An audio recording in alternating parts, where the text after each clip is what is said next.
Hello everybody and welcome to the Central Cheshire Lines at Virtual Scale Forum 2020. I'd like to thank Danny for asking me to take part in this online event. I was quite surprised and a bit taken aback when he invited me to take part. I've never done anything like this before and I'm not particularly good at doing video. So I'll apologise in advance for any dodgy camera work or other flaws which you see during the course of this little bit of film. As I expect most of you are aware, what you see here on the layout is the work of Don Rowland rather than me. I see myself as the custodian of the railway, of course, rather than its builder, and what's around here is all Don's work pretty much.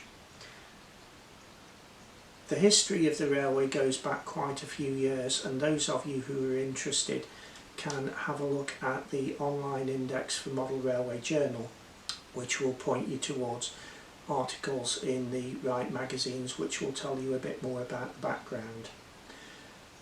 As for Don, I've been lucky enough to think of him as a friend for quite a few years. He's a real gentleman as well as a fine modeller. And I remember it was back in 2012 at a crew group area meeting at his house in Shropshire that during a conversation I became aware that he was looking to find a new home for the railway. So after discussions with him we came to an arrangement whereby the railway would pass to my care and I moved it over to my house where it is now. Pausing for a moment, I need to thank my good friends Phil Ryder and Tony Montgomery, who were very helpful breaking the railway into sections, loading it up into a van and bringing it here to its new home. It would have been far too big a job for me to do on my own, so thanks chaps, couldn't have done it without you.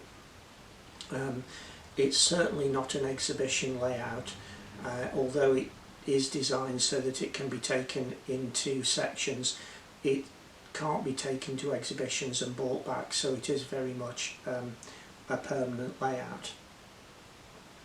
Anyway, the layout now lives in Staffordshire here, and in a few minutes I'll be showing you some features about it and looking at how it all works and even running a few trains for you to look at.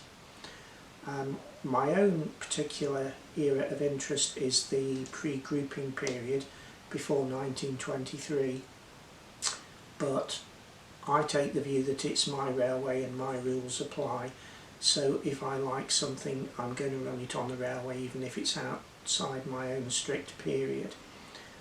Don's period of interest, as you may know, was about 1947, the last years of the LMS.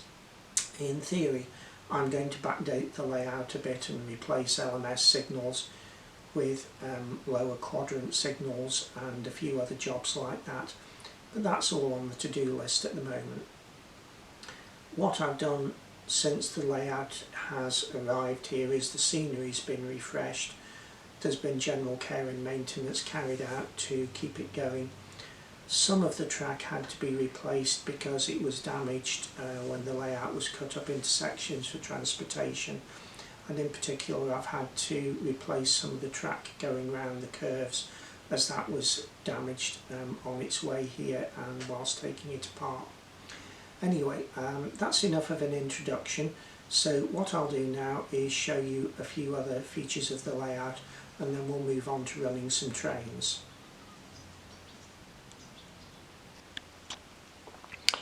What I will do now is show you one of the two control panels for the layout. This is the one for the marshalling yard at Albraham Sidings. As you'll notice, this is a good old 12 volt DC operated layout. There's none of that DCC malarkey here. The main source of control for the layout is two pentrollers, one of which you can see here. There is also a Gauge Master handheld controller and a separate panel Gauge Master controller that can be used just for working the marshalling yard here. if I just select one of the point levers here, you can probably tell by the bang that the points are operated by good old-fashioned H&M point motors. The way that the layout is set up, there are 4 control points, though you can only use 2 of them at any time, so you can drive this whole layout either from the panel here at Alperham Sidings or the one just behind me for the station at Ruddle Heath. Here I will give you a quick look at the inside of the control panel. You'll see there's a selection of rotary switches which allow for the points to be switched and also for each section to be operated from any one of the different controllers, as I mentioned a moment ago. Here you can see Ruddle Heath village with the houses which John built. Just in the foreground is the Britannia Arms with a member of the local constabulary standing outside. I don't know whether he's checking for out of hours drinking or wondering whether he can slip in and enjoy a crafty half without being noticed by the sergeant. Here is a look at one of the block of houses in the village at Ruddle Heath. A feature I like which Don added to this was the ginger cat on the roof of the outhouse, which I like to think is modelled on our ginger cat Max, and you may notice that he's saying Yarbu sucks to a black dog in the yard of the house who's unable to get up there and play with him. Here is a view of Ruddle Heath Station, which was built by Don. This is the main station building, which is in a typical sectional wooden building style used by the London North Western Railway. This was made, I think, from scratch with the assistance of components from the former Parkside range, which I think you can now get from Pecco. Here's a view of the goods shed at Ruddle Heath, which Don built from plasticard. Outside you can see 2 blokes engaged in a discussion while they wait to head off with the load which the horse and cart have ready to go. Right, here you can see Ruddle Heath number 2 signal box in the corner of the layout here. If I just pan the camera around slowly, you can see the stack of coal with the edges painted white to try and discourage pilfering. If I go round a bit further, you'll see that there's a Great Western Saint which just about manages to squeeze on the turntable. Then there is the water tower, typical London North Western style, with the engine shed next to it. And if I keep going round, you'll see that behind the wagons there are a few engines parked up here waiting for their next turn of duty on the railway.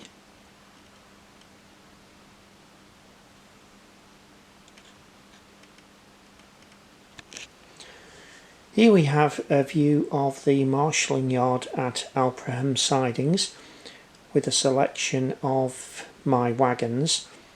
Some of these wagons are getting quite old now and go back to when I started in Scale 4 back in the early 1980s, and like Don I have a liking for building wagons, so there's no shortage of them on the railway. For those of you who don't know, Ruddle Heath is a fictional railway which is imagined to be in the vicinity of Tarporley in Cheshire, and provides an alternative way for the London North Western to reach the northwest, Liverpool and Birkenhead.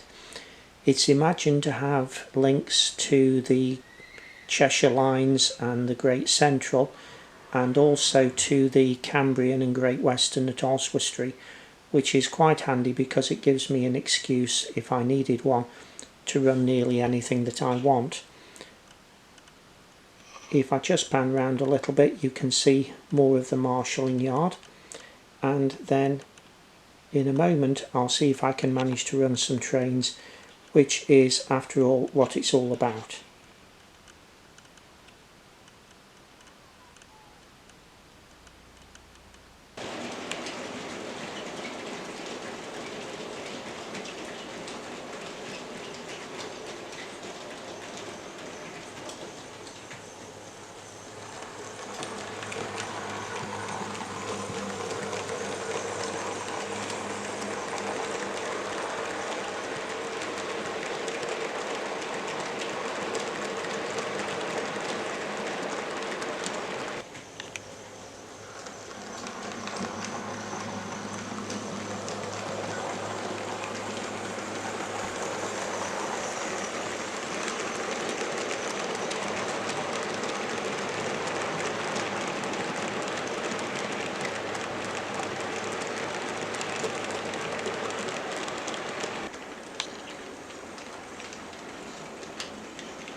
Well, there you are. Thank you for watching. I hope you enjoyed this quick look at the Central Cheshire lines. I hope you enjoyed it. Quick thanks to my wife Vicky for putting up with my hobbies and for standing the other side of the camera on occasions today. Without further ado, I'll pass you on to whatever's coming up next. Thank you.